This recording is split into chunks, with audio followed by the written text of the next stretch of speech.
Assalamualaikum warahmatullahi wabarakatuh. Kita kembali lagi di podcast Jalan Aja Dulu. Ini episode ke-7, tidak terasa. Kita udah sampai di episode 7 di podcast Jalan Aja Dulu. Dan ini spesial sebenarnya untuk Hari Raya Idul Fitri. Dan hari ini juga ada tamu spesial juga dari, kalau saya sih panggilan sayangnya biasa darling. Atau madam, atau siapapun itu. Nah, jadi mungkin yang belum tahu nama asli beliau atau seperti apa, di sini kita korek abis, guys. Oke, assalamualaikum warahmatullahi wabarakatuh. Waalaikumsalam warahmatullahi Waalaikumsalam wabarakatuh. warahmatullahi wabarakatuh. Alhamdulillah. Alhamdulillah. Oke, kita langsung tanya-tanya aja nih. Sebelum panjang lebar kita ngorek apa sih sebenarnya yang dilalui madam dalam perjalanannya selama ini.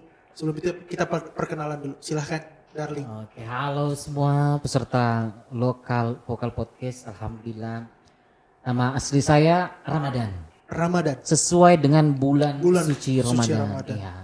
Karena waktu itu saya lahir di tanggal 8 Ramadan. Di bulan Ramadan ya? Bulan Ramadan. Siap. Kemudian nama saya bertransformasi menjadi Barang Naga. Nah, sebelum ke Barang Naga nih, tadi banyak beberapa teman-teman yang nitip pertanyaan nih. Iya. Karena sama dengan Instagram ya, nama Instagram ya. Iya, Barang Naga. Kenapa Barang Naga? Nah itu. Ya, sebenarnya nama Barang Naga itu muncul beberapa tahun yang lalu. Yes. Walaupun sampai sekarang masih banyak sering disalahartikan orang barang gitu loh. Padahal itu kan double R, barang maunya. Makanya barang. Ya. Sebelum saya jelaskan, Iren ya, ini kan kita santai aja nggak apa-apa ya? Santai. Jadi saking nama saya itu mungkin nggak umum digunakan orang-orang di dunia ini, barang. Itu kejadiannya sempat beberapa kali saya pakai nama barang itu di account pemesanan untuk taksi online. Jadi di luar kota tuh sempat saya beberapa kali pesan taksi online. Lucunya itu beberapa driver tuh bertanya, Mas, barang apa yang mau diangkut? Kok Barang Naga? Ya mungkin itu salah satu yang jadi penyebab kenapa banyak yang bertanya kok namanya Barang Naga gitu loh. Karena itu kan nama nggak umum ya. Tapi nama itu menurut saya adalah nama yang sakral karena ini serius banget. Tapi sebenarnya benar, dari nama-nama yang seperti itu ya menghasilkan familiar, ya ibaratnya ada rezeki tersendiri ya. Iya. Dari situ ya kan. Tapi nama Barang Naga itu sebenarnya perpaduan dari dua nama yang saya padukan jadi satu nama, dan itu semua nama yang menurut saya adalah nama-nama yang sangat sakral. Kalau Barang itu adalah nama kakek dari bapak saya. Oh serius? Iya. Oh ternyata masih ada sangkut pautnya ya. Kalau Naga itu nama nenek dari mama saya. Jadi Barang dan Naga saya satukan lah menjadi nama panggung saya, Barang Naga. Berarti memang benar-benar ada artinya di balik itu semua artinya. Ya. Gak sembarang kasih nama sekedar Barang Naga. Oke, itu yang bertanya tadi itu jawabannya. Masih ada satu lagi artinya. Apa tuh? Jadi kalau di bahasa daerah saya, Duri and Rekang itu dari barang Duri. Itu ya dari Duri and Rekang. Barang itu artinya kemarau, terang. Lagi suasana saat kemarau terang. Kita lihat langit cerah, itu namanya barang. Nah, naga ya naga gitu loh. Jadi naga yang muncul di kala terang. Iya. Dan memang membuktikan nama itu beliau sangat cemerlang, guys. Amin. Walaupun semuanya masih still on process ya. Tetap berproses ya. Kita nggak pernah puas dengan kreativitas atau prestasi kita yang kita jalani sekarang ya. Betul. Darling ya. Oke. Sudah dijelaskan tadi Barang Naga itu apa. Jadi udah jelas itu bukan suatu nama yang sembarang dikasih nama, tapi itu memiliki arti yang tadi sudah dijelaskan sama Darling. Oke. Kita ke dunia sebelum kita dunia hiburan ya. Karena yang kita kenal Darling adalah sebuah MC terhits lah, yang saya bilang salah satu MC fenomenal yang ada di Kota Sangatta. Sebelum kita tanya-tanya, pendidikan dulu nih. Iya. Dan apakah dari awal lahir di Sangatta atau merantau juga atau seperti apa nih Darling? Kalau berbicara pendidikan, perjalanan saya sekolah itu panjang. Iya. Saya SD itu 4 kali pindah. 4 kali pindah? Iya. SD dulu saya pertama kali SD itu di kampung mama saya. Karena waktu itu kebetulan sekitar umur 5-6 tahun bapak saya pulang dari kantor, jatuh di kamar mandi meninggal. Ya, di situ awal mulainya. Jadi Ini di mana? Di kampung di Enrekang itu? Iya, di Enrekang. Almarhum ayah saya dulu kan kerja di pemerintahan juga. Yes. Dulu. PNS, pulang kantor, dia jatuh di kamar mandi, meninggal. Dan sampai sekarang saya aja masih samar mukanya beliau. Oke. Kemudian kembalilah ke kampung mama saya. Di situ saya mulai SD 1 tahun. 1 tahun. 1 tahun, kemudian saya merantau ke sini, Sangatta. Iya, merantau ke Sangatta. Waktu itu saya masuk di SD Muhammadiyah Jalan Santai. Jalan Santai. Kilo 1.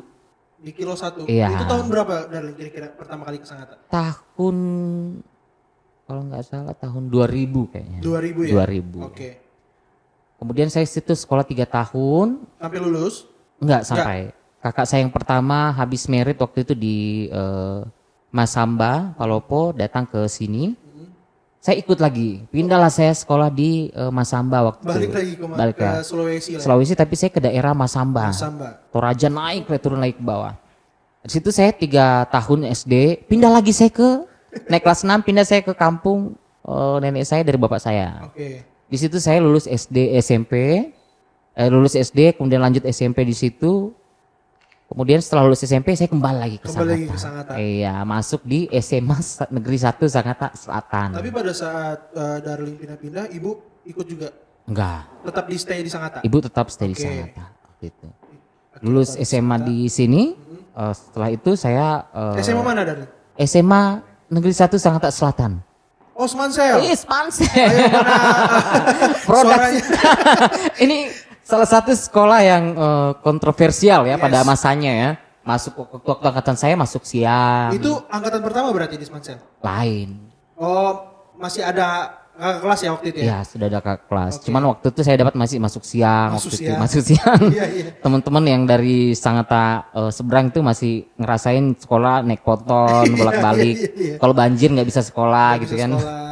Lulus, kuliah di Setie Nusantara Sangatta. Setie. Alhamdulillah. Lulus lagi di Setie. Waktu itu saya coba ikut seleksi beasiswa Kemenpora dari kementerian. Wah, keren. Saya Sebelum ikut ke seleksi. situ di Setie bergerak di organisasi juga atau sebenarnya ya sekedar ngampus habis itu balik nih Darling? Nah, kebetulan waktu di Setie saya sempat menjabat sebagai ketua BEM waktu itu. Ketua BEM. Ketua Ini BEM kakak Setie. tingkat alumni Setie, ketua BEM pada saat itu ya. Iya. Dan bergeraklah di organisasi artinya banyak komunikasi dengan beberapa keanggotaan lah ya pada saat itu. Di Setie itu sudah bergerak di MC atau belum? Sudah. Sudah juga? Saya nge-MC itu mulai dari SMA sebenarnya. Oh, SMA sudah. Tapi SMA itu masih door to door. Artinya Kayak acara apa tuh?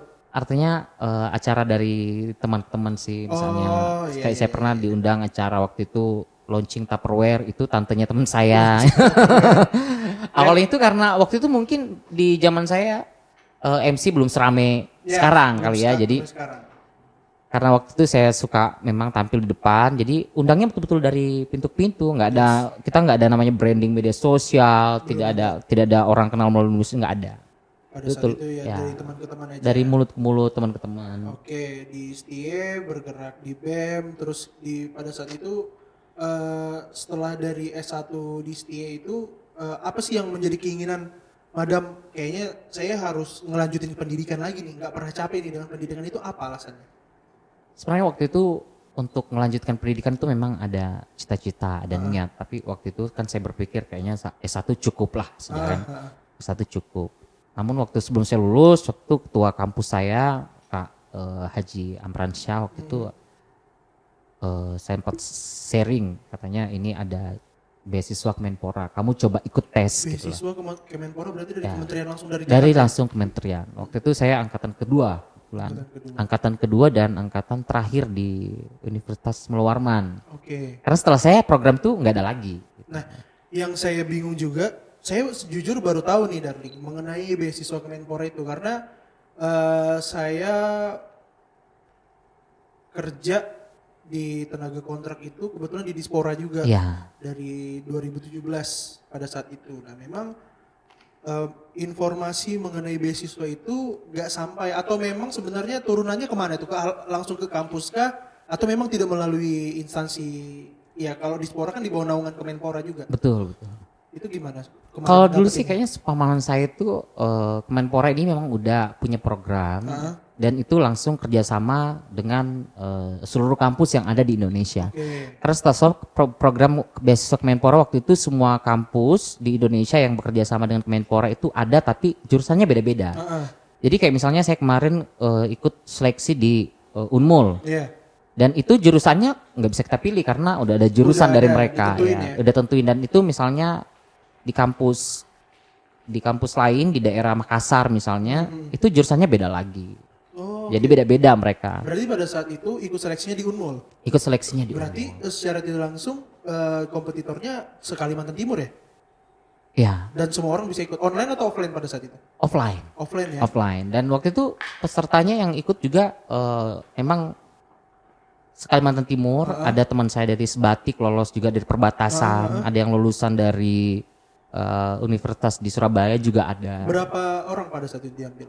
Untuk Yang waktu itu yang lulus kota itu 30 orang. 30 orang. Kotanya itulah 30 orang. Yang terpilih itu. Yang terpilih termasuk 30 orang. Iya, termasuk saya. Berarti pembiayaan semua dan segala macam itu tanggungan dari Kemenpora. Semua. Semua. Kemenpora semua. Dari Kemenpora ada target kah? Lulus harus sekian, tahun sekian? Iya, maksimal 2 tahun waktu itu. Oke, berarti selama 2 tahun itulah yang ditanggung oleh Kemenpora pada saat Selama 2 tahun semua. Bahkan waktu itu kita ada program program MOU dengan kampus luar negeri itu juga disupport oleh Kemenpora waktu itu. Oke. Iya. Dan sekarang udah selesai dong? Alhamdulillah. Berapa tahun dari? 4 tahun. berarti setengah-setengah nih guys ya. Iya. Setengahnya Kemenpora, setengahnya Darling. Setengahnya berjuang sendiri alhamdulillah. Tapi yang penting bisa lulus ya. Yes, pada saat S2 kesulitan apa sih yang sehingga menjadi perkuliahan jadi molor 4 tahun nih? Apakah memang ada kegiatan MC dan segala macam itu atau memang yaudah santai-santai aja sambil kerja, sambil menyelesaikan pendidikan itu gimana Darling? Kayaknya kesulitannya itu mungkin di diri sendiri sih ya. Diri sendiri ya? Kebanyakan main dan malesnya. Memang segala sesuatunya memang harus komitmen dari diri sendiri. Betul. Karena terbukti teman saya juga ada beberapa teman saya yang bisa lulus 1 tahun 8 bulan bahkan ada yang bisa 1 lulus. 1 tahun 8 bulan? Iya. Dan itu hampir separuh dari kami itu memang lulusnya sesuai target gitu loh. Cuman karena memang kita ini mungkin kebanyakan santai kali ya. Iya. Ya itulah risikonya dan alhamdulillahnya pada saat S2 selesai selama 5 tahun ya. 4 tahun. 4 tahun. 4 tahun dan saya dengar-dengar memang Darling ini mengambil tesis tentang local market ya Darling. Ya, kebetulan waktu itu tesis saya judulnya saya angkatlah local market ini. Ya, karena jurusannya manajemen pada saat itu ya. Magister Bukan. apa? Waktu itu jurusan saya Magister Administrasi Publik. Administrasi Publik. Ya, tapi konsentrasinya ke kepemudaan. Karena ini kan benar, kaitannya benar, dengan benar, program Kemenpora. Siap. Jadi kita ada konsentrasi di program kepemudaan. Jadi kita harus mengambil penelitian yang berkaitan dengan kepemudaan. Dan pada saat itu kalau saya kan belum pernah S2 nih Darling. Apakah sama sistemnya seperti S1 mengajukan judul juga kah atau gimana tesis itu? Sama. Jadi pada saat itu ada beberapa judul yang Darling ajukan ke pihak dosen. Betul, cuman perbedaannya waktu itu karena saya program beasiswa Kemenpora, jadi judul saya itu diajukannya bukan ke dosen lagi, tapi ke kementerian. Langsung ke kementerian. Iya, jadi kita kasih misalnya 3 judul waktu itu, dan itu dikirim oleh kampus ke kementerian, nanti kementerian yang pilih. Dan kementerian milih si local market ini tadi. Iya. Tertarik dengan tesis itu ya. Betul. Oke. Makanya pada saat itu Darling saya ingat sekali pada saat pengen menyelesaikan tesisnya banyak meminta data kepada tim local market untuk menyelesaikan tesisnya. Tapi mohon maaf kalau misalnya sedikit terhambat karena memang berkasnya kemana-mana Darling. Iya, itulah. Dan, alhamdulillahnya lulus saja. Walaupun saya itu sidangnya itu hari terakhir limit. Waktunya itu batas terakhir waktu itu. Dalam artian ibaratnya ini adalah bulan terakhir kalau nggak lulus drop out gitu, DO. Iya, jadi saya sidang itu hari terakhir itu. Dan pertanyaan-pertanyaannya mengenai apa nih? Mengenai tesis itu dari dosen apa dari yang paling sulit pada saat itu sidang? Waktu itu sidang yang paling sulit pertanyaannya salah satunya tentang saya dinilai waktu itu terlalu banyak subjektif penilaiannya terhadap local market karena saya di situ dinilai berkaitan langsung gitu loh. Jadi disitulah penelitian saya, tantangan penelitian saya di situ kan kita dituntut sebagai peneliti itu harus independen. Oh iya.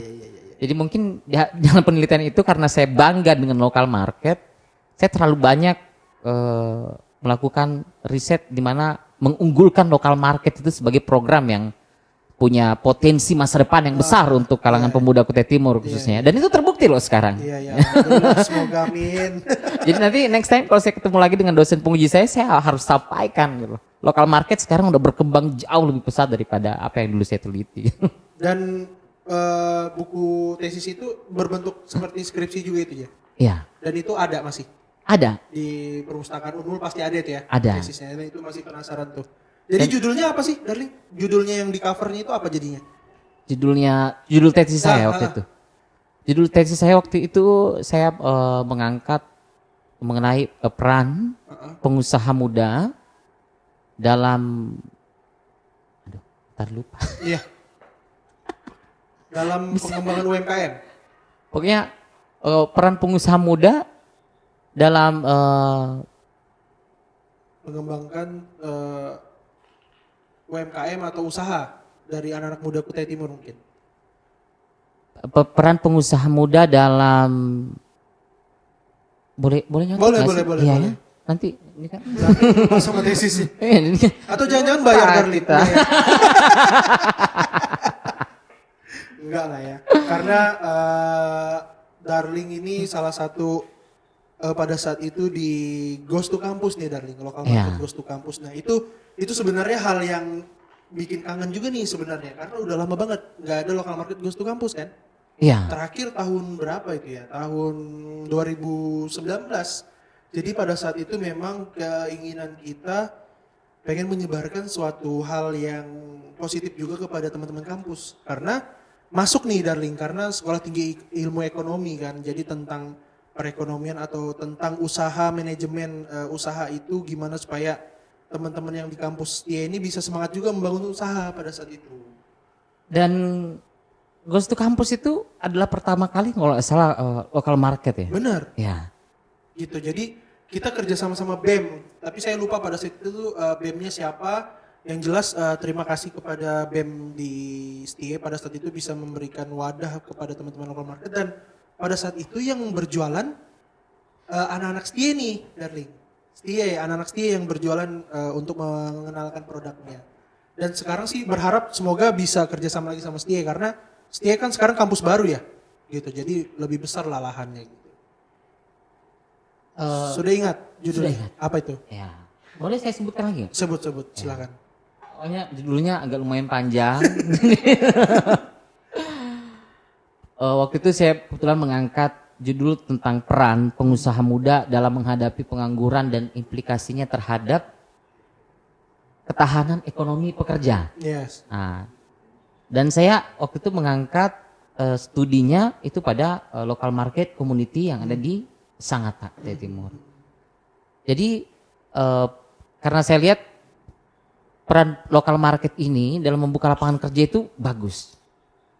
Jadi di dalam penelitian saya ungkapkan bahwa di dalam local market itu bukan hanya membangun pelaku-pelaku usaha muda untuk berkembang, tapi juga nanti bagaimana mereka bisa membuka lapangan kerja baru untuk orang-orang sekitar gitu. Iya, benar.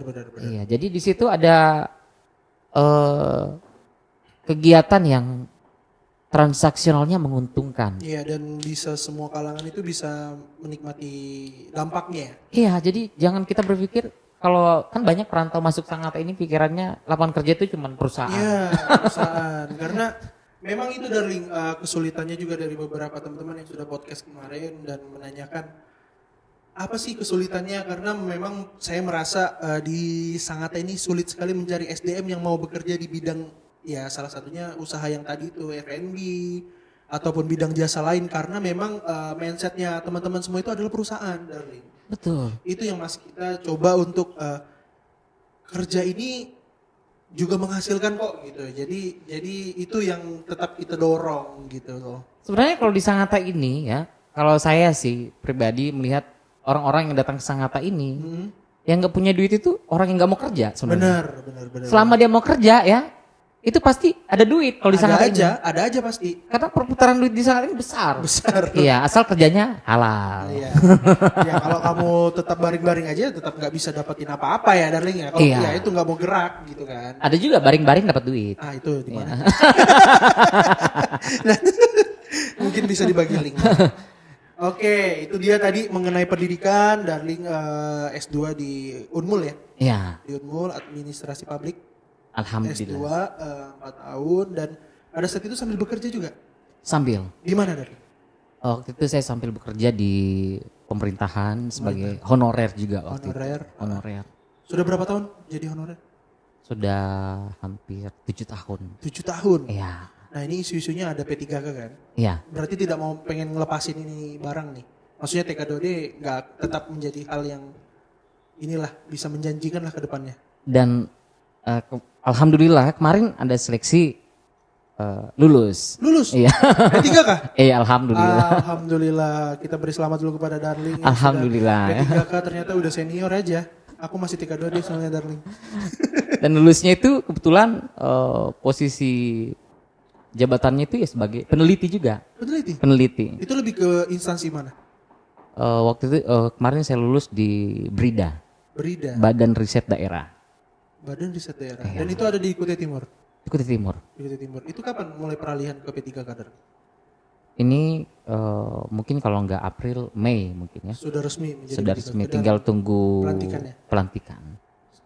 Ya alhamdulillah. Semoga ini menjadi motivasi juga buat motivasi untuk teman-teman teman-teman. Yes. honorer yang lain ya. Iya, dan alhamdulillah gaji juga beda nih guys. Kita tunggu selamatannya lah. Oke. Insya Allah. 7 tahun TK2D, nah dan sudah selesai perkuliahan S2. Apa nih setelah kegiatan itu semua sudah dijalanin, pendidikan itu sudah dijalanin sehari-hari, lebih nge-MC lebih banyak kemana nih darling? Lebih banyak ke event kah atau ke wedding kah atau bagaimana?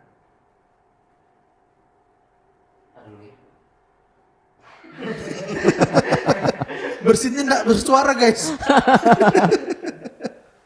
Jadi kalau dunia per-MC-an itu ya, saya juga terkadang bingung sih.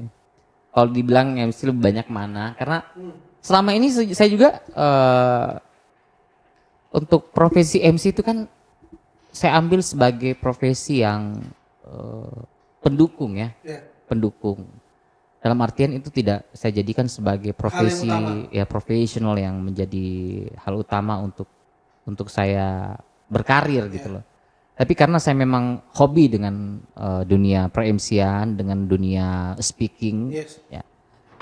Jadi selama ini saya betul-betul dapat job MC itu ya masih seperti dulu. Dari teman ke teman, ya. Dari tidak memiliki patokan juga harus nyebar portofolio dan segala macam. Enggak ada ya? Iya, makanya akun saya sampai sekarang juga masih private gitu kan. Ya mungkin banyak orang bilang ini adalah hal yang tidak menguntungkan untuk seorang entertainer untuk job MC seperti saya. Karena harusnya orang-orang seperti saya itu kan harus kuat-kuat branding gitu loh. Iya. Tapi saya cuman sebenarnya bukan munafik. Saya butuh juga job itu. Cuman saya cuman berusaha untuk bagaimana menyeimbangkan tentang karir yang betul-betul ingin saya kejar dengan dunia freelance seperti itu. Iya. Kalau saya sih janganlah suatu saat nanti meskipun hal itu bukan menjadi hal yang utama ya. Ya. Tapi kalau menurut saya jangan sampailah ya dulu ya kita cari Darling mau nge-MC udah enggak lagi. Karena P3K. Karena kalau menurut pribadi saya kenapa bukan karena juga salah satu pertemanan atau dari dulu ada Darling di sini karena memang ada kecocokan ya. Dalam arti itu setiap bidang jasa ini kan pasti kenyamanan si orang itu kan membutuhkan jasa itu. Jadi kadang ketika kita udah nyaman, kita tuh udah capek mau pindah-pindah ke lain itu kayaknya udah nggak lagi deh gitu. Karena memang bukan dari pendapat saya aja, ke tim juga, kenapa sih harus Madam lagi, kenapa harus The Darling lagi, kenapa harus MC bareng Naga lagi? Karena ya menurut kami MC itu bukan hanya sebuah orang MC yang bisa menyusun tutur kata yang baik ya, tapi bisa memiliki branding lah, dalam artian itu punya daya jual tersendiri nih Darling. Itu yang menurut kami kayaknya di event ini harus ada Darling deh. Dan sukanya kami tim lokal market juga atau lokal vokal, karena Darling itu selalu bisa menempatkan apapun itu kegiatannya, mau hiburan, dia bisa menyesuaikan dari segi kostum, dari segi konsep dan segala macam. Tapi ketika sudah masuk di dalam ranah ibaratnya event formal lah, dan Darling ternyata bisa cuy gitu. Dan memang jujur kalau menurut saya, dan saya juga nggak tahu pendapat orang lain seperti apa, tapi menurut saya jarang MC di Sangatta yang bisa bekerja dengan dua tipe acara yang berbeda Darling. Karena selain MC itu sebenarnya harus ngeriset sih. Enggak, setuju nggak sih Darling? Setuju kan? Kirain dua kepribadian yang berbeda lain. Bukan. Jadi maksudnya itu ngeriset itu dalam artian gini. Ketika Darling saya panggil di event olahraga misalnya, otomatis kan olahraga beda dengan event misalnya acara yang formal seperti biasa. Karena kalau olahraga kan Darling juga harus tahu olahraga itu apa, cara menyebutkan si pemain atau si olahragawan ini apa. Nah itu yang saya maksud, karena MC itu juga harus ngeriset gitu. Jadi selama ini Darling sendiri apakah memang otodidak secara langsung keluar dari isi pikiran, atau misalnya besok ada job event olahraga, sebelumnya itu ngeriset dulu atau gimana? Sebenarnya kalau saya MC itu sebenarnya selama ini belajarnya otodidak gitu loh. Ya, cuman kembali lagi bahwa kita untuk kegiatan kemampuan apapun itu kita tidak bisa stuck gitu loh. Iya, kita tetap harus selalu belajar dan belajar. Jadi selama ini karena saya memang punya hobi di bidang speaking, berbicara di depan orang, itu saya sering belajar. Jadi saya suka nonton tentang public speaking. Ya, salah satu dulu zaman dulu ya, idola saya itu salah satunya Tantowi Yahya. Ya itu saya suka banget Tantowi Yahya itu. Kemudian kalau misalnya berbeda-beda seperti yang Randy katakan tadi, acara olahraga, acara ini, sebenarnya saya tuh cuman berusaha untuk bagaimana saya bekerja itu secara profesional dan totalitas gitu loh. Karena apa yang saya kasih itu ke misalnya ke penonton itu bukan semata-mata karena ada duit di belakang, enggak. Bukan semata-mata karena saya dibayar nih, enggak. Karena saya bagaimana caranya supaya penonton itu bisa lebih bermakna melihat saya tampil di depan. Kan jadi selama ini kadang saya kan identik dibilang dengan sayap gitu kan. Bener-bener penampilan yang kostum cetar lah. Ya, kostum-kostum yang kadang lain-lain ya menurut orang. Cuman di sini saya mau bagi lah. Bagi salah satu ilmu yang saya pakai selama ini dalam dunia per-MC-an. Jadi kita sebagai MC ini kan adalah sebuah center. Di mana kita berbicara ke depan itu kita harus didengar orang gitu. Dan menuntunnya acara kan? Iya, betul. Membawa acara itu jalan sampai selesai. Namun salah satu ilmu yang saya pegang adalah bagaimana caranya sebelum kita berbicara, orang itu udah mau lihat kita gitu. Iya. Sebelum berbicara orang itu udah mau lihat kita. Sudah tertarik. Iya, tertarik. Pandangan orang itu udah ke kita. Jadi ibaratnya kalau orang sudah mau lihat kita berbicara pasti mereka dengar. Gitu loh. Karena selama ini kalau kita tampil di depan panggung, kita berbicara, kita menyampaikan sesuatu, orang acuh tak acuh pasti kita kurang nyaman juga. Kurang nyaman juga karena di situ tidak ada komunikasi. Komunikasi itu sebenarnya terjadi di antara panggung dan penonton itu bukan hanya ketika kita berbicara terus penonton juga ngasih feedback berbicara dengan kita yang di atas panggung. Kita berbicara kemudian penonton melihat itu sudah bentuk komunikasi sebenarnya gitu loh.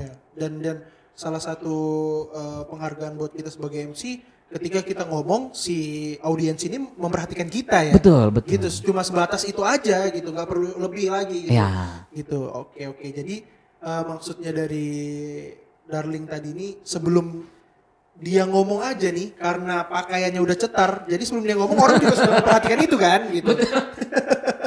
Nah, dan pernah nggak sih Darling pada saat nge-MC nih kerja misalnya kerja nge-MC dari sore sampai malam tiba-tiba di pagi ke siang menuju event itu ada suatu hal masalah pribadi yang mungkin mengganggu sedikit mood lah dalam bekerja. Itu pernah nggak? Atau saya tetap profesional aja nanti aja lah saya pikirkan itu gitu. Oh itu sering. Sering ya? Hal-hal seperti itu sering. Ternyata tidak terlihat dong kalau sering. Iya. Tetap profesional. Iya harus. Itu yang saya pegang selama ini. Gimana tuh ngebaginya Darling? Jadi kadang kita punya waktu sangat-sangat terbatas Bener, gitu ya. bener. Sangat-sangat terbatas. Cuman saya namanya selama nge-MC ini saya selalu berusaha bagaimana caranya saya harus datang itu setengah jam sebelum saya tampil di panggung. Cuma kadang Abdul telat kan Darling. Iya. Kenapa? Setengah jam itulah waktu yang saya gunakan untuk merefresh saya punya mood gitu loh. Yes. Karena kalau mood saya nggak bagus, nanti saya di panggung juga Kelihatan. ya kelihatan performanya bakal nggak maksimal. Oke. Itu caranya ketika misalnya lagi ada suatu hal yang memang mengganggu lah di dalam pekerjaan. Jadi memang setengah jam sebelum event itu jalan, pada saat itulah menenangkan diri dulu. Paling minimal sebenarnya. Minimal ya Iya. setengah jam. 1 jam, setengah jam itu penting sekali menurut saya untuk sebuah acara ya. Iya. Karena di situ kita sebagai MC itu harus melihat kondisi acara. Benar. Harus lihat Audiensnya ini kayak apa sih? Gitu. ya posisi panggung di mana, saya nanti berdirinya di mana, penonton nanti di mana gitu kan. Iya. Panggung besar atau panggung kecil. Iya. Kalau saya lebih jujur lebih suka nge-MC itu di panggung besar yang banyak penontonnya. Karena salah satu yang paling sulit sebagai seorang MC itu adalah membangun interaksi. Bener sih, apalagi kalau panggung besar kan banyak anak kecil, banyak Ya. orang dewasa. Dan kadang kita harus, apakah kita ini karena memang brandingnya event anak muda, ya udah kita sembarang ngomong aja. Atau kalau dari Darling sendiri, ya saya harus menyesuaikan audiens lah karena ada anak kecil atau seperti apa. Itu sangat penting. Gitu. Penting itu ya? Ya penting. Siapa audiensnya, bagaimana acaranya itu sangat penting. Makanya saya selama ini paling sering saya tolak itu adalah acara ulang tahun anak-anak. Karena nggak bisa sembarangan ngomong. Iya. Oh jadi sebenarnya ada rasa idealis tersendiri lah ya. Iya. Hal-hal yang mana yang bisa diterima, mana yang mungkin bisa nyaman untuk saya kerja gitu. Betul. Dan selama ini juga saya terima job tentang MC itu saya sesuaikan dengan saya punya mood gitu loh. Mood dalam artian kebutuhan waktu saya. Iya. Dan selama ini saya juga karena ini banyak ya maksudnya dari teman-teman saya dengar, dari teman-teman yang pernah bikin acara dan sebagainya. Itu pernah beberapa kali ada acara, setelah acara mereka salah satu panitianya datang ke saya. Kemarin kami undang loh Kak, tapi katanya harga kakak segini gitu kan. Oh, itu gimana tuh? Atau sebenarnya Darling ada manajer sendiri atau langsung aja nih langsung ke Darling atau gimana? Gak ada. Gak ada. Iya. Saya selama ini gak pernah pakai manajer-manajeran. Ngatur waktu sendiri berarti ya? Ngatur waktu sendiri, ngatur kostum sendiri, semuanya saya lakukan sendiri gitu loh. Karena walaupun ini menurut saya adalah pekerjaan yang main-main ya, tapi ketika saya kerjakan pekerjaan ini, saya nggak mau main-main. Profesional. Ya profesional ketika saya dapat pekerjaan itu, walaupun saya anggap ini adalah pekerjaan yang main-main menurut saya, karena ini bukan fokus utama saya untuk berkarir. Gitu. Nah jadi yang tadi bilang harga kakak mahal gitu. Nanti kita ulik berapa sih harganya Darling. Ya, dan saya juga pernah dengar nih Darling. Jadi ada salah satu orang pada saat itu ngomong, Darling itu profesional loh. Dia nggak pernah ngurusin berapa, ya maksudnya dengan budgetnya yang sekian diberikan kepada klien. Tapi dia profesionalitasnya, dia berani membuat kostum nih, salah satu kostum untuk di event itu. Tapi kostumnya ini justru lebih mahal daripada budgetnya itu, benar nggak sih Darling? Itu sering terjadi, sering terjadi kayak ya. gitu ya?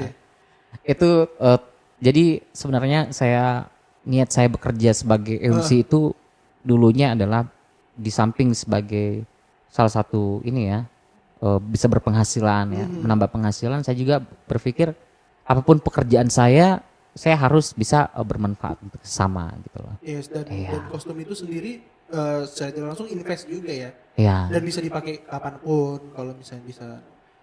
Berarti pada saat sering buat kostum, pemikirannya apa nih? Kok mau ngeluarkan budget lebih tinggi daripada bayarannya?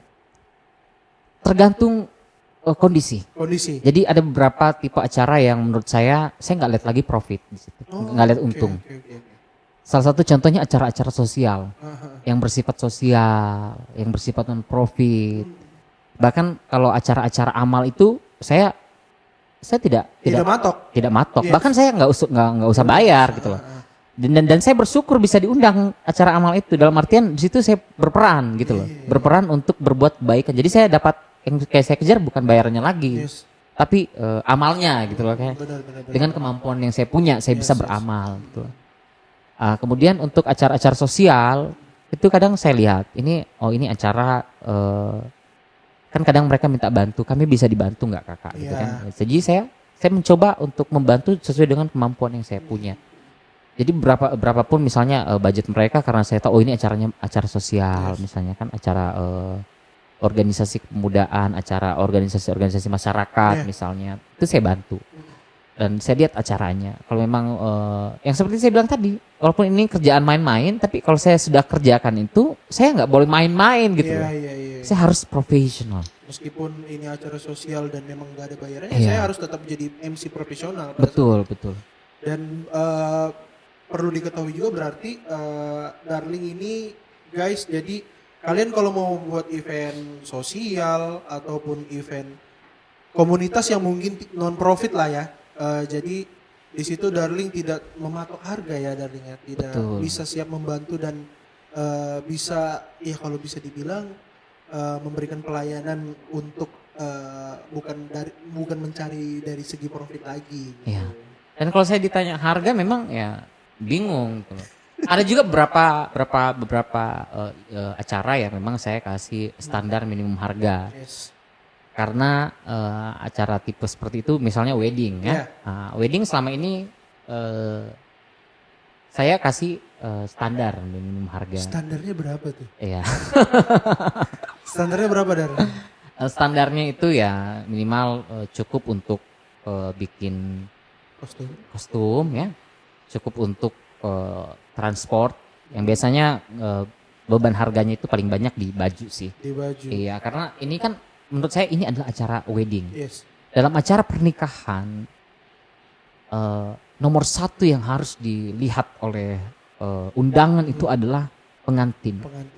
Nomor dua yang harus dilihat undangan itu adalah MC-nya. Gitu. Karena MC itulah yang membawa jalannya acara. Yang mewakili pengantin, mewakili keluarga pengantin dalam mendeliver acara itu berjalan. Oke. Tapi nggak disebutin sih berapa standar. Gak usah. Susah ya matoknya karena nggak punya manajer nih, Darling. Iya. Kira dia mau daftar jadi manajer Darling? Nanti si Yogi bisa. Oke, jadi itu tadi kenapa di wedding itu memang ada harga-harga standar tertentu ya. Iya, tapi lihat juga dari weddingnya ya. Iya, saya lihat weddingnya, saya lihat juga siapa yang wedding gitu loh ya kan. Kadang juga kalau saya memang bisa bantu, bisa ada waktu gitu kan, dan memang saya punya waktu untuk itu ya saya. Okay. Tapi jarang. Karena itu tadi Darling bilang MC bukan sebuah pekerjaan yang memang menjadi hal yang utama untuk Darling. Betul. Dan untuk sesama teman-teman MC di Sangatta, menurut Darling gimana sih? Kompak kah atau saling sharing kah atau saling ngobrol satu sama lain atau seperti apa nih Darling? Kalau sekarang kan MC di Sangatta udah mulai rame ya. Banyak ya. Kalau MC di Sangatta ini kan kadang kita seringnya ketemu bareng itu kalau ada event-event besar. Ya, kadang kita ketemunya di situ atau misalnya ada event-event lain kita tandem itu kadang kita ganti-ganti partner di setelah kita ketemu. Sebenarnya kalau MC di Sangatta ini bagusnya ya. Bagusnya karena mereka itu berkolaborasi dengan baik gitu. Iya. Ada kerjasama, masih saling membangun hubungan gitu. Saling nge-backup Iya. lah. Kalau misalnya Darling nggak bisa ngubungin MC yang lain. Betul sekali ya. Bisa di-calling lah ya. Ya. Kayak gitu. Jadi misalnya saya ada job nih atau teman saya ada job, dia nggak bisa, nanti dia lempar atau minta bantuan ke saya untuk backup. Yes. Begitupun kita sebaliknya. Jadi hubungan kita ini karena apalagi dunia sangat kecil ya, sangat kecil. Iya, bener. Dan mengenai kecil tadi, pernah nggak sih dapat partner MC yang sebenarnya aku lagi nggak baik-baik aja nih sama dia? Gimana tuh Darling? Ini pertanyaan kamu harus jawab. Gak apa-apa. Tapi kalau mau jujur ya, Yes. saya di belakang maupun misalnya ada konflik, tapi bersyukurnya sampai sekarang ya saya belum pernah ada. Masa eh, belum ada konflik pribadi lah ya? Ya belum ada konflik Jangan pribadi sampai lah ya. Karena saya selama ini juga orangnya paling males mau berkonflik dengan orang. Terus saya nggak suka. Apalagi sangat kecil. Apalagi sangat Yes. kecil gitu. Kita mau nongkrong kemana pasti ketemu aja. Betul sekali. Jadi walaupun ada seperti itu, misalnya mungkin karena ada sesuatu yang buat saya tidak enak sama dia gitu kan. Kalau kita ketemu di panggung, kita lagi kerja bareng ya tetap harus profesional. Bisa gitu. itu? Bisa. Itu harus. Karena itu tanggung jawab kita sebagai pekerja, Dan penjual pernah. jasa. Tapi pernah ya? Pernah. Jangan bilang siapa ya. Iya. Adalah. Enggak juga. Enggak juga ya. Iya. Tapi setelah nge-MC bareng di event itu setelah selesai ya udah kelar. Ya. Atau kalau misalnya dia kayak sulit sebenarnya. Sulit menyesuaikan profesionalitasnya seorang Ramadan nih. Seperti apa nih? Tapi tetap harus tandem nih. Saya kadang Kita cara nge-bridgingnya sesama itu gimana? Atau kita ya udah kita jalan sendiri aja atau tetap ya udah profesional ajak dia diskusi ajak dia untuk nge-bridging bareng-bareng di acara itu. kalau saya pribadi sih saya melihat MC di Sangatta khususnya nih ya. Mereka tuh masing-masing mempunyai kelebihan masing-masing. Yes. Ya, ada stylenya sendiri-sendiri. Jadi justru saya di situ ketika saya tandem dengan MC lain, Ya. saya misalnya besok ketemu dengan si A, si B, si C misalnya kan, di situ saya yang berusaha. Nanti gimana ya caranya saya bisa mengimbangi gitu loh. Oh, oke. Iya. Karena tipe-tipe MC beda-beda ya. Iya, Ada jadi yang, tantangan sebenarnya kalau Iya. ketemu dengan MC ini, tandem dengan MC ini misalnya kan, itu menurut saya jadi sebuah tantangan. Gimana saya bisa memposisikan diri saya untuk mengimbangi, apakah saya mampu gitu kan? karena memang pasti ada yang dominan, ada Iya. yang gimana. Nah,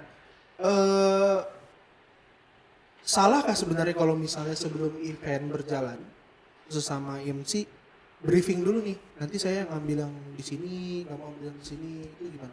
Menurut saya justru itu Jalan sangat baik sebenarnya. Karena di situ karena apapun yang kita lakukan, kalau kita sudah punya perencanaan yang baik, pasti jalannya bagus. Karena saya punya salah satu partner MC yang modelnya gitu.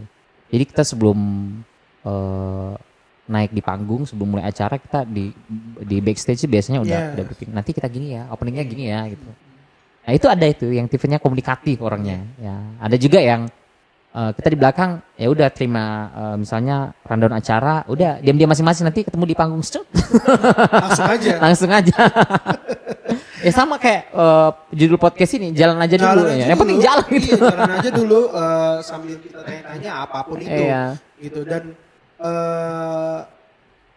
pertanyaan lagi nih, pernah gak sih kalau misalnya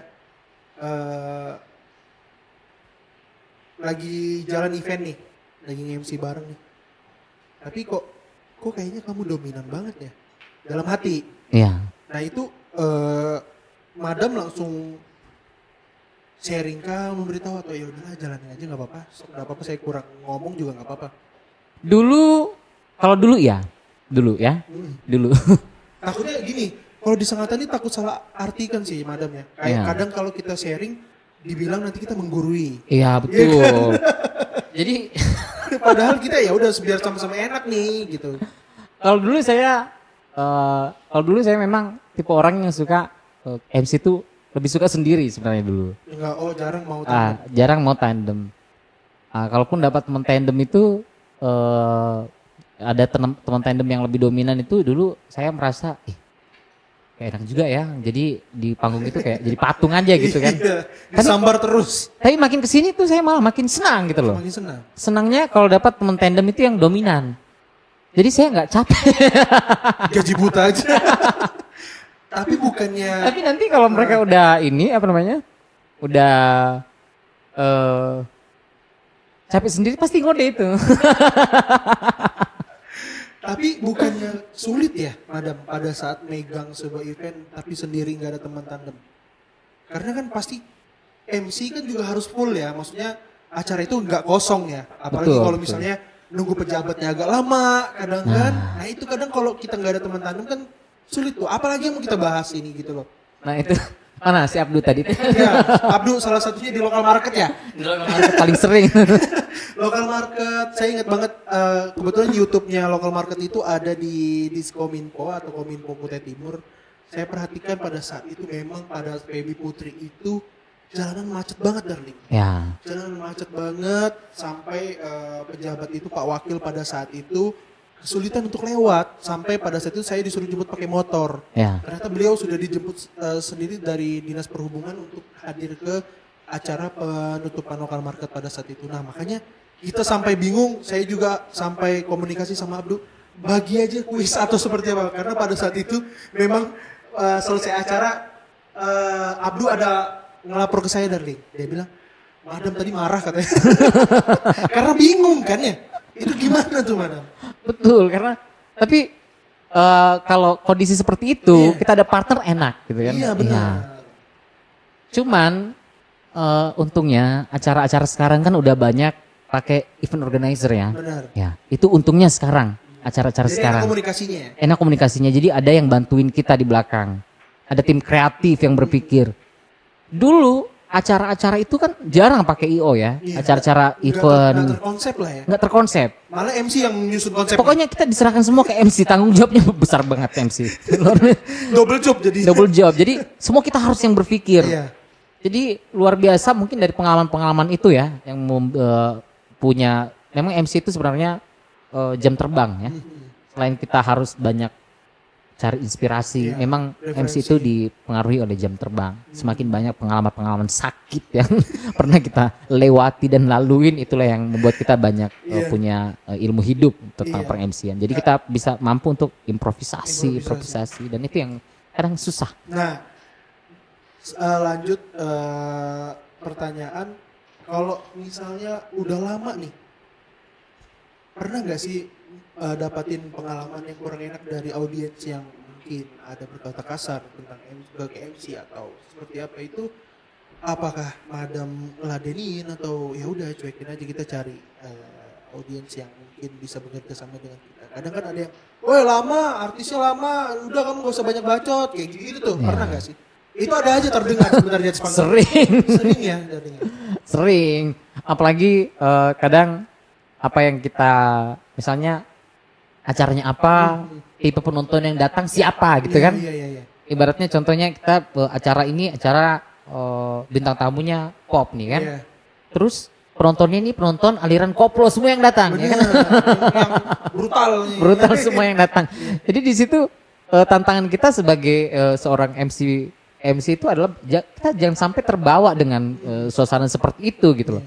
Itulah tantangannya seorang MC, bagaimana bisa membawa acara itu berjalan dengan baik. Dalam artian kita harus punya siasat bagaimana menghadapi kondisi seperti itu.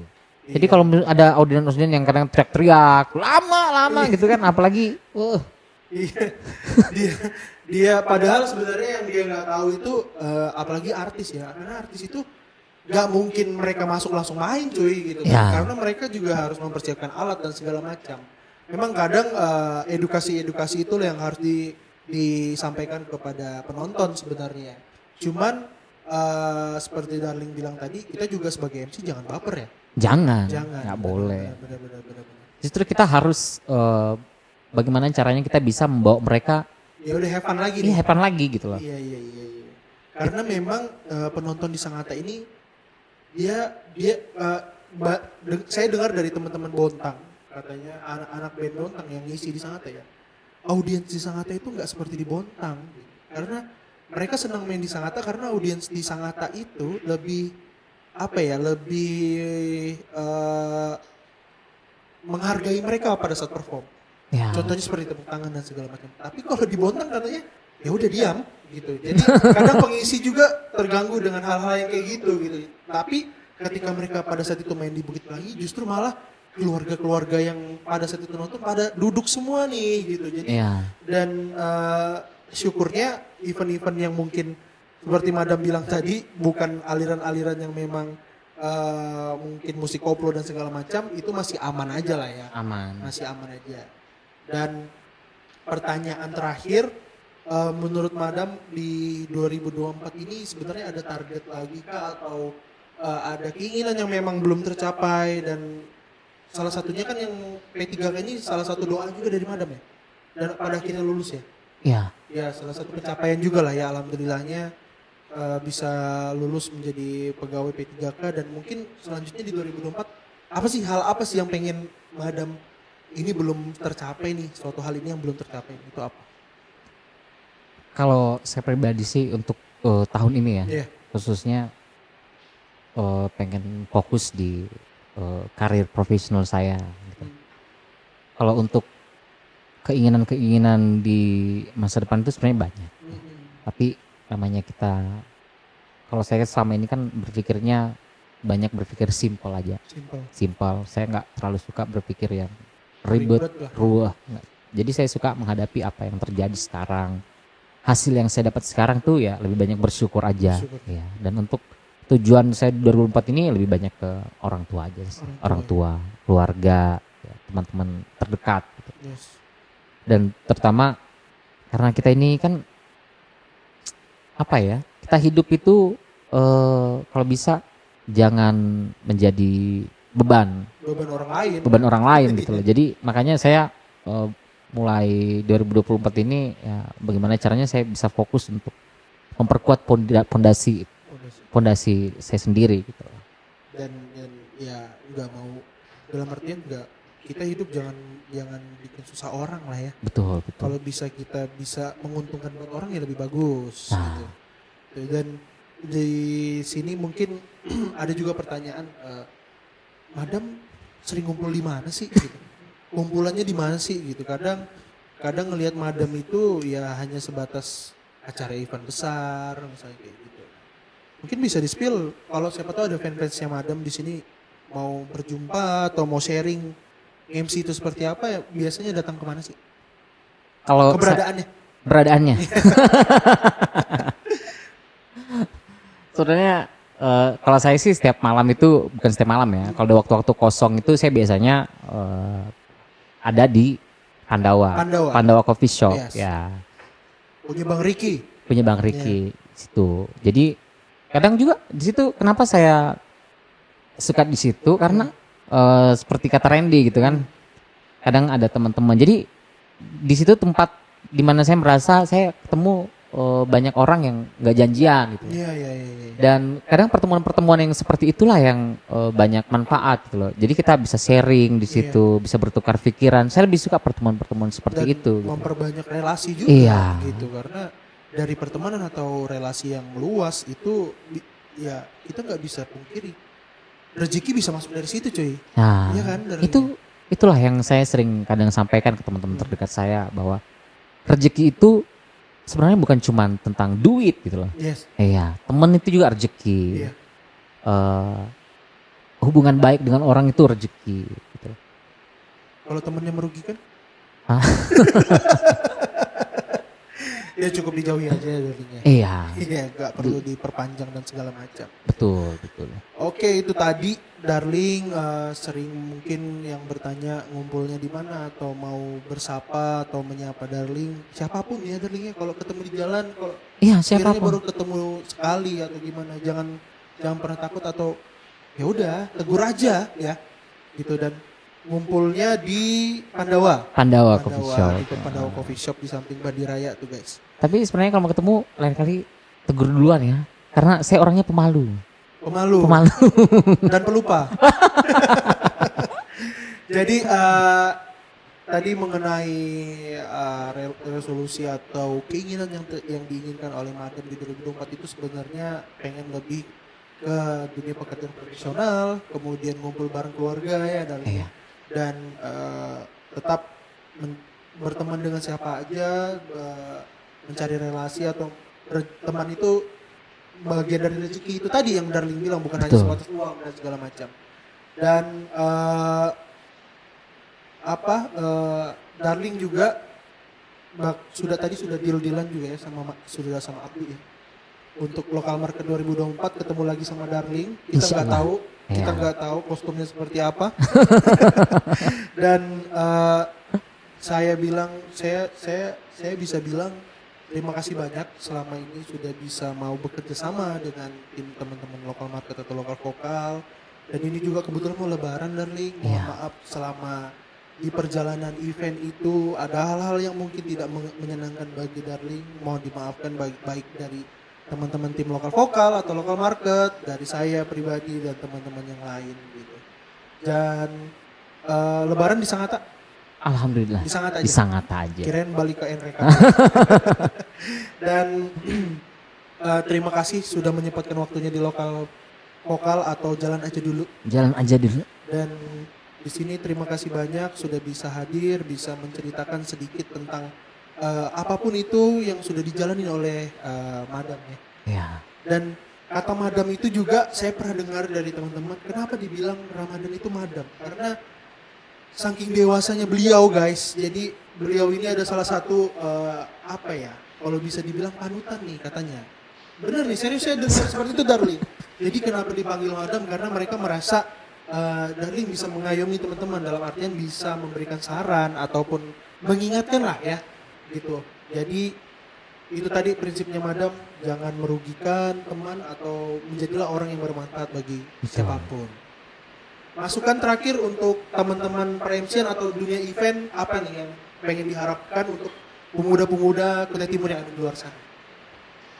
Harapan saya sih untuk pemuda-pemuda Kutai Timur ya, terkhusus teman-teman event organizer, teman-teman pemuda-pemuda yang bergelut di dunia event ya? Bergelut di dunia event, jangan batasi diri kalian. Karena masih banyak potensi-potensi yang bisa kalian gali. Benar. Karena pemuda-pemuda Kutai Timur ini keren-keren loh. Benar. Cuman belum pada muncul semua gitu. Benar. Keren-keren. Terbukti beberapa tahun terakhir ini perkembangan pemuda Kutai Timur itu eksistensinya luar biasa. Luar biasa. Bersaing dengan daerah lain loh. Jauh guys. Jauh. Gitu. Karena memang Kutai Timur sekarang terutama Sangatta itu udah tidak bisa diremehkan lagi Darling. Betul. Karena kita dari segi penggerak anak muda ataupun itu apapun itu. Jadi kalau prinsip saya sama yang seperti saya bilang, semakin banyak event organizer, semakin banyak dunia teman-teman yang menggeraki sebuah event, kami semakin senang. Ya. Karena tidak hanya itu aja nih kreativitas yang bisa digunakan gitu. Karena kita bisa lihat lah teman-teman Darling yang mungkin angkatan Darling, angkatan saya, yang mungkin kuliahnya jauh di Jawa atau apapun itu, pasti kan mereka baliknya juga ke kota Sangatta. Dari belajar di kota luar sana, pasti membawakan ide-ide banyak kan yang bisa dituangkan di kota Sangatta. Jadi saya sependapat nih sama Darling. Oke, seperti apa, lanjutin aja Darling. Kemudian satu pelajaran yang sangat besar bisa kita pelajari dari lokal market ya. Yang saya ikutin dari lokal market Ghost to Campus sampai sekarang, lokal market itu adalah lokal market ini dia bisa sampai sekarang karena dia mau grow together and success forever. Tumbuh bersama untuk sukses dan berkolaborasi sih sebenarnya. Pengennya kolaborasi dengan siapapun Darling. Betul. Karena sama seperti hidup, kita nggak bisa hidup tanpa bantuan orang lain, coy. Iya kan? Kalau ada orang berpikir di luar dari itu, berarti dia percaya dia meninggal bisa kuburan sendiri. Dan bisa bawa mayatnya sendiri kan. Jadi ya itu, kita juga membuka kolaborasi dengan siapapun, kita bebas dan teman-teman justru saya lebih senang semakin banyak pemuda-pemuda yang datang dan pengen bekerja sama-sama kami, silakan. Ya, Dan itu harapannya memang dari lokal market. Ini udah mau tahun keempat nih Darling kita. luar biasa ya. Alhamdulillah ya sudah diberi kepercayaan juga dari pemerintah untuk bisa terus mengembangkan potensi-potensi anak muda untuk positif. Amazing. Dari lokal market ke kampus sampai Lokal market event 2019. iya, sampai bisa ngundang artis. Yes. Dan sekarang ini salah satu lokal market ini adalah acara yang paling ditunggu-tunggu oleh pelaku Iya, UMKM loh. sampai ada bahasa lebarannya UMKM. Padahal Betul. kami nggak memiliki mindset seperti itu. Tapi teman-teman di luar sana dan bocoran juga di lokal market 2024 kita juga memilah UMKM yang ada di Kota Sangatta itu. Dan ini eksklusif di podcast ini. Iya. Kita cara seleksinya kita mengundang beberapa media-media foodies atau media-media di dunia F&B yang mereka mungkin bisa melihat seberapa konsistennya usaha ini dan seberapa siapnya usaha ini untuk ada di lokal market 2024. Jadi seperti itu Darling. Nanti seleksinya ya. Ya, kita sudah mulai sedikit inovasi nih. Jadi bukan dari tim lokal market lagi, tapi kita bisa mengundang media-media makanan yang ada di Kota Sangatta. Karena kan mereka yang keliling nih, mereka yang tahu usaha itu seperti apa. Nah ini sangat perlu didengar untuk semua Yes. pelaku UMKM karena selama ini banyak mereka merasa didiskriminasi. Bener, nah itu yang masih Ya. sulit kami bisa memberikan keterangan itu karena memang keterbatasan lokasi. Kita juga tidak bisa menerima semuanya Darling. Betul. Karena bukan masalah cuan atau bukan masalah uang kamu sewa bisa masuk ke dalam lokal market. Kita lebih mementingkan bagaimana sih kamu bisa nyaman dan bisa untung di dalam ikut event di lokal market. Bahkan tadi kita book berbareng itu udah ada berapa yang nanya. Masa? Lokal market kapan gitu kan. Kalau dulu itu sering banyak nanya ke saya gitu loh. Iya. Kok aku nggak bisa masuk sih ini Iya. dan bla bla bla sebagainya. Ah, itu Darling. Jadi, kalau sekarang kan bisa lebih maksudnya kita bisa lebih mungkin karena kurangnya informasi. Ya. makanya dari sini nanti setelah podcast ini saya akan kolaborasi ada linknya di Instagram ya. Iya. Izin kolaborasi untuk memberikan informasi melalui podcast ini dan nanti kita kolaborasi juga dengan lokal market supaya teman-teman di luar sana bisa paham nih. Bukan nanti banyak yang bilang oh itu karena orang dalam. Jadi bukan seperti itu mekanismenya. Perkara ordal ya. Iya. Kirain perkara ordal itu cuman viral di Pilpres kemarin. Karena memang mereka berbondong-bondong mau ikut lokal market Darling. Ya. Itu, tapi alhamdulillah teman-teman masih percaya dengan event lokal market ini. Alhamdulillah. Itu juga saya merasa bangga sekali melihat perjalanan lokal market dan sampai sekarang lokal market bisa mempunyai magnet yang luar biasa untuk anak-anak muda pelaku Ya, UMKM. dan Ya. semoga tahun 2024 ini berjalan dengan lancar. Amin. Karena memang kendala saya setiap branding ngadain event ada aja hujan. Ngerasa gak sih? Tapi sebenarnya hujan itu berkah Darling. Berkah. Cuman kadang saya yang nggak tegaan, prinsip saya nggak tegaan itu dalam artian teman-teman yang memiliki usaha ini kan udah bayar ya. Udah bayar terus tiba-tiba saya juga udah berusaha untuk manggil pawang. Oh. Tapi ya semua itu kehendak Allah, kehendak yang Betul maha sekali. kuasa untuk menurunkan hujan dan segala macam. Nah kadang itu kan memang ketika hujan pembeli itu kurang Darling. Jadi kadang kami juga membuat kebijakan satu sama lain gimana nih caranya supaya bisa nih kira-kira nutupin selama event itu si penjual ini tidak merasa rugi. Tapi kalau menurut saya teman-teman UMKM yang terlibat di lokal market ini selama ini mereka harus berpikiran positif. Iya. Kalau mereka masih berpikir rugi, itu menurut saya adalah pemikiran yang sempit. Karena mereka hanya berpikir di profit sesaat, Iya. profit 3 hari gitu loh. Padahal sebenarnya keuntungan mereka ikut di event sebesar itu, kecuali di luar dari profit keuntungan beberapa hari berjualan di sana, itu adalah branding. Branding. Itu yang paling mahal sebenarnya branding, benar. jangka panjang. Dan itu mereka punya dokumentasi yang mereka bisa pamerkan di mereka punya media sosial itu lama kan mereka pamerkan saya sudah pernah ikut di sini. Iya. Kan brandingnya mereka di Salah situ. satu portofolio mereka lah ya. Dan masih jarang teman-teman pelaku UMKM saya lihat yang terlibat di lokal market maupun event-event besar lainnya itu yang berinisiatif untuk membuat konten kreatif selama mereka berpartisipasi di event itu. Mengolah medianya ya. Iya, Untuk menjadi daya tarik orang untuk datang ke tempatmu gitu. betul. Yes, Ah, itu kan dalam artian seperti yang kita bilang tadi, walaupun ini apapun pekerjaan itu kita harus anggap serius dan profesional. Jadi di balik kita sudah menyediakan tempat, event apa sebagainya, itu kembali lagi di usaha mereka. Iya. Sampai saya sempat berpikir apakah di local market 2024 kami buat kontrak kalau nanti hujan jangan salahkan panitia. Karena ketika sudah ada kan mereka ada di dalam satu grup nih darling. Ada divisi tenan, ada si Isdul. Jadi kadang ocehan-ocehan mereka yang ada di grup itulah yang kadang membuat kami ini salah kah gitu. Ini salah satu hal yang merugikan mereka, itu tamparan buat kami karena kesuksesan di dalam sebuah event local market itu bukan dari artisnya darling. Itu yang harus ditekankan. Betul. Jadi kesuksesan di dalam local market itu bukan dari siapa yang datang artisnya, karena local market adalah bukan festival musik. Gitu. Ya. Local market adalah festival atau pesta UMKM. Jadi si hiburan ini atau panggung hiburan ini hanya sebagai pemanis supaya orang itu datang, dan utamanya mereka harus membeli produk-produk yang ada di dalam situ. Gitu. Jadi mindset itu dulu yang mungkin teman-teman bisa tanam dulu, karena ketika artis A misalnya datang tahun lalu, terus tiba-tiba artis di tahun keduanya biasa aja. Nah kadang itu yang membuat kita harus pasang mindset, kita harus bisa menyebarkan ke orang-orang bahwa ya di local market ini brand-brand yang kamu nggak tahu bakal hadir di situ. Itu gitu, karena event musik pastinya ada di lokal vokal di tanggal 15 Mei nanti. Tapi memang itu salah satu tantangan yang besar sih buat local market dalam edukasi atau membangun informasi pada teman-teman UMKM ya. Karena memang mau nggak mau ya teman-teman UMKM ini ikut event local market ini karena mindset artisnya dulu. Iya. Nah, artisnya dan mindset mereka udah pasti cuan gitu loh. Sekarang pun banyak pertanyaan yang siapa dulu artisnya? Ya. Kadang gitu tuh. Jadi orang-orang yang sudah menanyakan dulu tentang hal itu, ya udah kita juga nggak memaksakan kamu.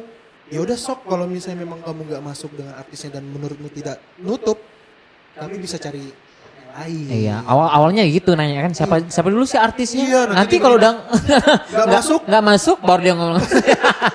Ya itulah sebuah dinamika di dalam dunia event sih. Tapi ya kita ambil garis tengahnya aja gimana bagusnya, tidak merugikan mereka juga. Makanya di local market kita nggak pernah minta DP darling. Ya. Jadi ketika kamu sudah dinyatakan lolos dan berpartisipasi di local market, baru kita minta payment full. Jadi ketika orang itu tidak lolos dan mereka harus ngomel-ngomel sama kita, ya itu tidak ada hal yang harus dirugikan dari kalian gitu. Jadi itu sih. Jadi ya itulah proses local market, kemudian perjalanannya Darling, Ramadan dan Barang Naga tadi sudah dijawab gitu. Dan buat Bang Morris, buat Yogi sudah dijawab, ternyata itu bukan hanya sekedar nama guys, dan itu memiliki arti. Luar biasa memang, dan nama itu menjadi sebuah ya itu cemerlang tadi yang saya bilang, karirnya Madam cemerlang, karirnya Madam sukses dan terus melejit lah ya. Amin. Terima kasih banyak. Mohon maaf lahir batin. Darling, sehat selalu. Salam untuk keluarga. Terima kasih sudah mau mampir di podcast Jalan Aja Dulu.